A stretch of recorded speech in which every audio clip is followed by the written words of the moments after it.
Hi everyone, DZ Movies here. Today, I'm going to present a drama horror film called Flatliners. Please be aware, the video contains spoilers.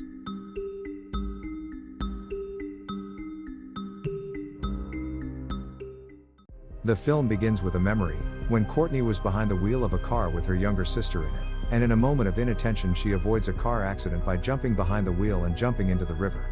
The action of the film continues 9 years later, with Courtney as a hospital nurse, and a consultation with a young woman, whose heart stopped for a few moments until she managed to be resurrected by doctors. Does Courtney ask her if she heard or saw anything while she was dead for a few moments? And the young woman asks Courtney, "Did you lose someone dear, honey?"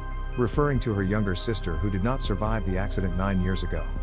Later that evening, while Courtney is studying in the library, she hears someone crying somewhere behind her. She was her friend Sophia. She had a nervous breakdown due to the pressure of the medical exams, and Courtney proposes to her to leave together. With the stress of learning for today, meanwhile on the road Courtney offers to help her with a personal project, outside of class. The next day, Courtney, Sophia, along with their classmates Jamie, Ray, and Marlo had difficulty answering their teacher's questions during a class. Then, a few hours later, Ray tricks Jamie into giving a testicular examination to a patient he didn't need just to put him in an embarrassing situation and make him laugh. Courtney approaches Jamie during the lunch break, proposing that she meet at midnight in the basement under the abandoned wing of the hospital. That evening, Courtney first meets Sophia at the same place where she had invited Jamie. Sophia does not understand what is happening and what is with this place, and Courtney explains that it is a functional but unused part of the hospital. Jamie soon shows up, thinking he's going to have some fun tonight with his two colleagues, but in reality Courtney introduces them to his hypothesis, as if he could monitor what's going on in his brain human during the dead. It doesn't take long for Courtney to let her know about her plan. She intends for the two to stop her heart and then resuscitate her to see what happens. Jamie is intrigued by her madness and agrees to help her, but Sophia refuses to endanger her friend's life for an experiment, leaving her to guard the door from being interrupted. Without further ado, the two go to work ignoring Sophia's warnings. All this time, Jamie manages to stop her heart, and at this point Courtney is dead, during which time the countdown of 60 seconds begins before she is resurrected. Meanwhile, the scenes show Courtney's consciousness moving away from her body, rising through the building above the city. The 60 seconds pass, and Jamie hurriedly tries to resuscitate her, but as he fails, in a moment of panic Sophia quickly sends a message to Ray to get there as soon as he can, while they are still trying to resurrect her. Ray shows up on time. Quickly alerted, he gives the others the necessary instructions to bring their colleague back to life. I finally succeed in this, then interrupted by Marlo, who appears wondering what is happening. Later, when Courtney fully recovers, she begins to tell them what she saw, how she rose, and how she could see her body outside, her colleagues around her, the floors of the hospital, and even its roof, even though she had never been there.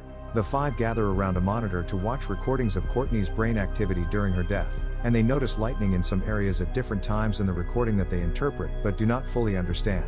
Ray leaves them at one point, not interested in dealing with it. The next day, Courtney brought a basket of bread made by her to everyone in the class, Marlo pointing out that she remembered her grandmother's recipe last night, and she baked them all night, and she ran 12 miles. But that's not all. Courtney surprises everyone, both her classmates and their teacher, when she gives some amazingly accurate answers to some incredibly difficult questions during class. After her colleagues clearly notice the improvements on Courtney's mind after the experiment, without thinking too much about Jamie, she decides that he wants to be the next to be tested. But this experiment is not only beneficial because that night we see some side effects that Courtney's mind goes through when she begins to have visions.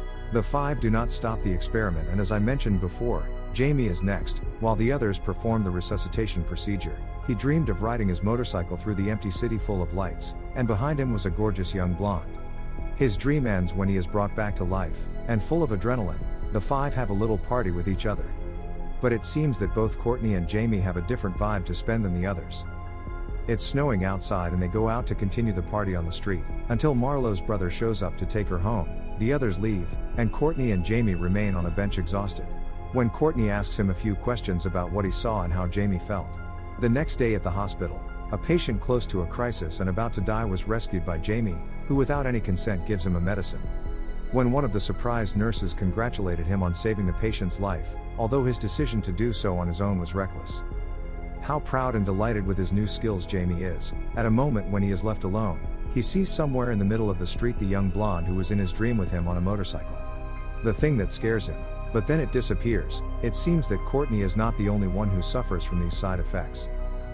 As Sophia can't join them tonight because her mother won't let her leave the house, Marlo is next. However, although the others manage to bring her back to life, this time it's not as easy as the previous ones, and if Courtney and Jamie had relatively wonderful dreams and felt great during the experiment, Marlo can't say the same.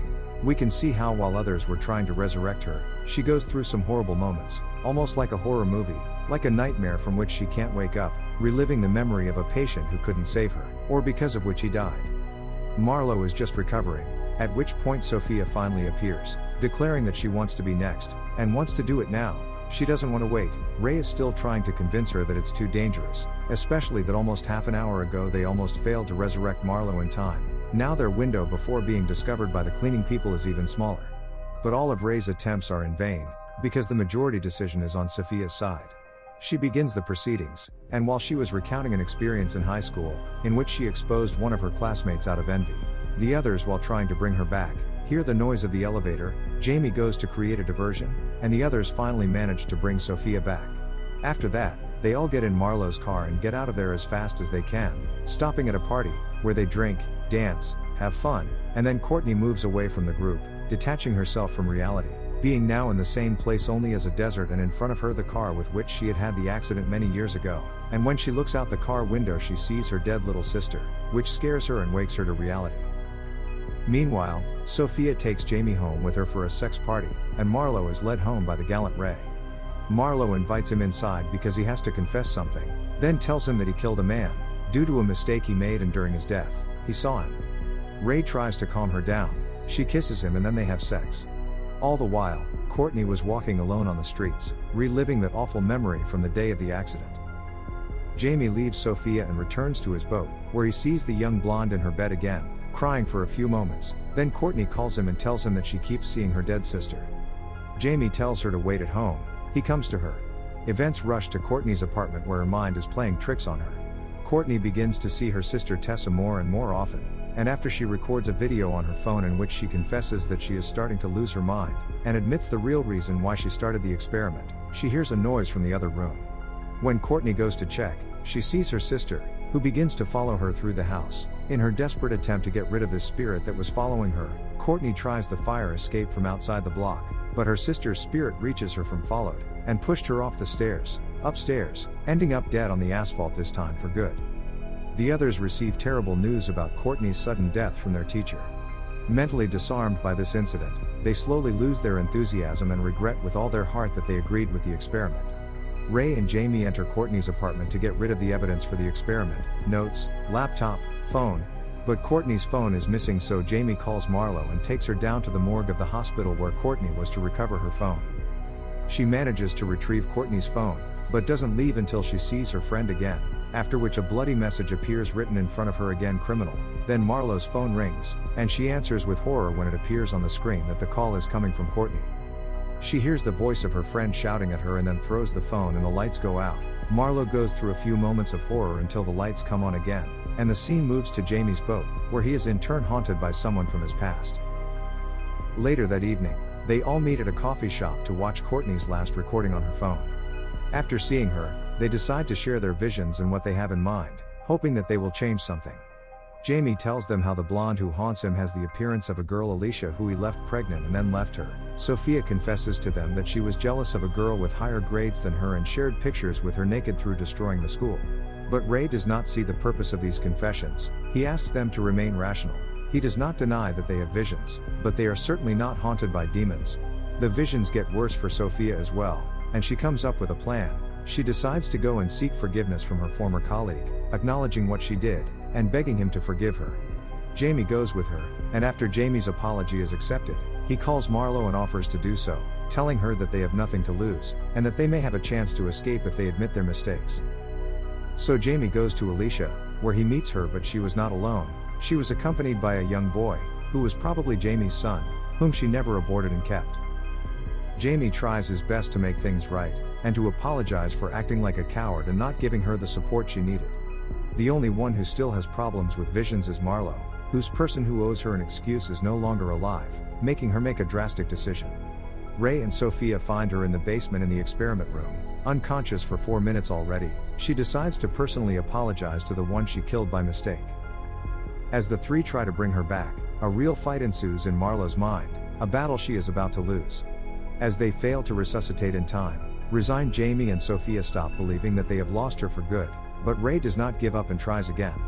All this time in Marlo's mind she sees her friend Courtney urging her to forgive herself, so she will get over it. Ray manages with one last effort to bring her back to life. The film ends with the four survivors accepting their mistakes and assuming them, starting a new life. Subscribe to this channel if you want more videos like this. Thank you for watching, and don't forget to turn on notification to help this channel.